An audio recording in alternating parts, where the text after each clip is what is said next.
धन्यवाद जी। माननीय सदस्य श्री बजरंग सोनवाने जी। धन्यवाद स्पीकर सर, आपने मुझे सप्लीमेंट्री डिमांड्स फॉर ग्रांट्स पे बोलने के लिए मौका दिया।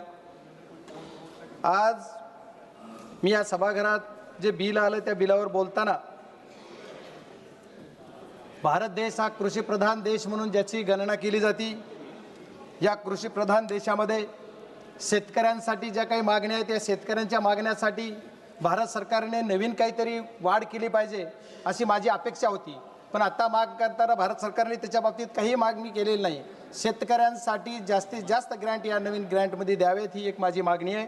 एवढंच नाही तर साहेब, माझ्या महाराष्ट्रामध्ये बीड जिल्ह्यामध्ये धाराशिव बीड संभाजीनगर या रेल्वे मार्गासाठी अतिरिक्त निधी दिला पाहिजे।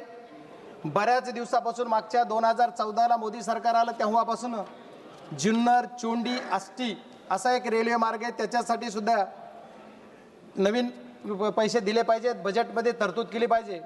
बऱ्याच दिवसापासून मागील 14-15 वर्षापासून अहिल्यानगर बीड परळी रेल्वे हा पण एक मार्ग आहे, या मार्गासाठी बजेट देऊन सुद्धा काम वेळेत पूर्ण होत नाही। त्याला जर बजेट कमी पडत असेल तर ते जास्तीत जास्त दिलं पाहिजे।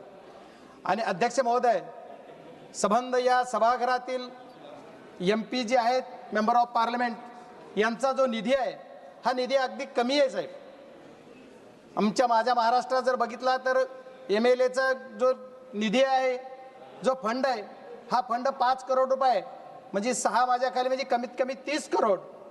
माझी एवढीच मागणी आहे की येणाऱ्या काळामध्ये 30 ते 35 करोड निधी वर्षाला तुम्ही MP लँडचा दिला पाहिजे अशी माझी या सभागृहाच्या वतीनं आपल्याला मागणी आहे। साहेब, अध्यक्ष महोदय, आपल्या भारत देशामध्ये पोस्ट ऑफिस एक दळणवळणाचं खूप मोठं साधन होतं, पण पोस्ट ऑफिसेस बरेच काही बंद आहेत। त्याला नवीन पोस्ट ऑफिसेस काही माझ्या बीड जिल्ह्यामधील माझ्या कार्यक्षेत्रामध्ये झाले पाहिजेत अशी माझी मागणी आहे। आपल्याकडे मोबाईलचं युग आलंय, मोबाईलच्या युगामध्ये आपण मोबाईलवर आता पूर्ण जग चाललंय। या सर्व गोष्टी करत असताना माझ्या निर्वाचन क्षेत्रामध्ये आणखी बऱ्याच भागामध्ये मोबाईल टावर्स नाहीत। महाराष्ट्रामधील बऱ्याच भागामध्ये हिल एरियामध्ये मोबाईल टावर नाहीत, त्याच्यामुळे मोबाईल टावरसाठी सुद्धा अतिरिक्त ग्रँट देऊन मोबाईल टावर झाले पाहिजे, ही माझी मागणी आपल्याला आपल्या माध्यमातून सरकारकडे आहे। त्याचबरोबर राष्ट्रीय महामार्ग आमचे नितीनजी गडकरी साहेबांनी खूप मोठा देशामध्ये जाळं निर्माण केलं, पण साहेब काही माझ्या मतदारसंघामध्ये आणखी 4 लेन करण्याचे बाकी रस्ते आहेत। 548D 548C ह्याच्यासाठी 4 लेनिंग आणि 6 लेनिंगसाठीचे एक नदी द्यावा अशी सुद्धा माझी मागणी आहे। साहेब, महाराष्ट्रामधील आरोग्य व्यवस्था पूर्ण ढासळलेली आहे। केंद्र सरकारनं आरोग्यासाठी सुद्धा इमारत असेल किंवा मेडिकलसाठी असेल, CT स्कॅनच्या मशीन असतील, अशा काही विविध योजना महाराष्ट्रासाठी दिल्या पाहिजेत अशी माझी आपल्या माध्यमातून सरकारकडे मागणी आहे।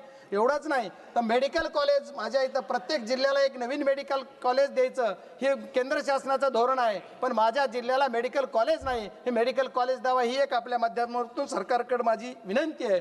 साहेब, शिक्षणाच्या बाबतीत जर बोलायचं झालं तर नवोदय विद्यालय, केंद्रीय स्कूल, आर्मी स्कूल याच्यासाठी निधी कमी पडतो, याच्यासाठी सुद्धा अतिरिक्त निधी दिला पाहिजे। माझ्या गोरगरीब जनतेच्या लोकांचे मुलं तिथं शिकले पाहिजेत।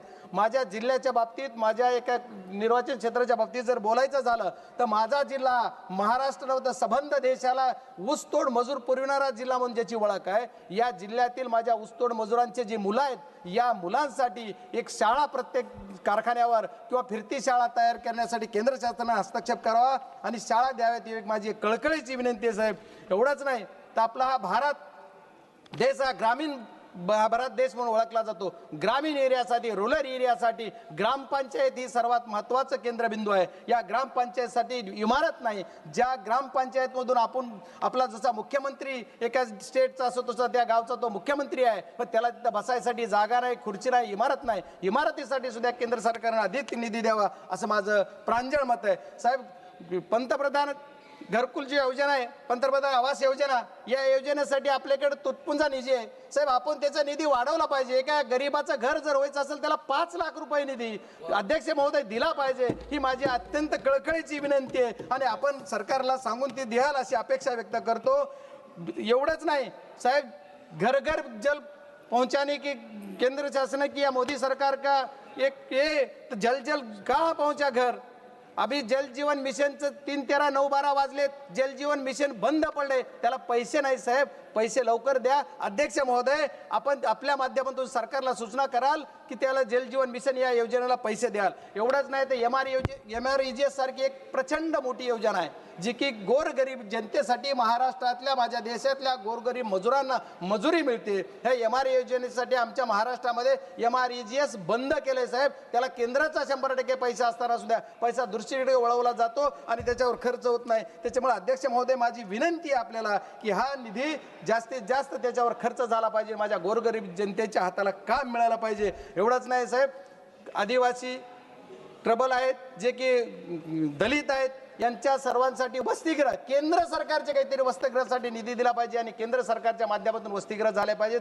आणि शेवटची अल्पसंख्याकांसाठी एक माझी डिमांड आहे की अल्पसंख्याक मुलं असतील, मुली असतील, मुस्लिम समाज असेल, त्यांच्या शाळा कमी आहेत, कॉलेजेस नाहीत, त्यांच्यासाठी हॉस्टेल नाहीत, तर ज्या ज्या बिग सिटी आहेत तिथं हॉस्टेलच सुद्धा दिले पाहिजेत, अशी माझी मागणी आपल्या मार्फत सरकारला आहे. आणि याच्यासाठी नवीन ग्रँट्स द्याल अशी अपेक्षा व्यक्त करतो. धन्यवाद, खूप खूप धन्यवाद. धन्यवाद जी. माननीय श्री सदस्य रवी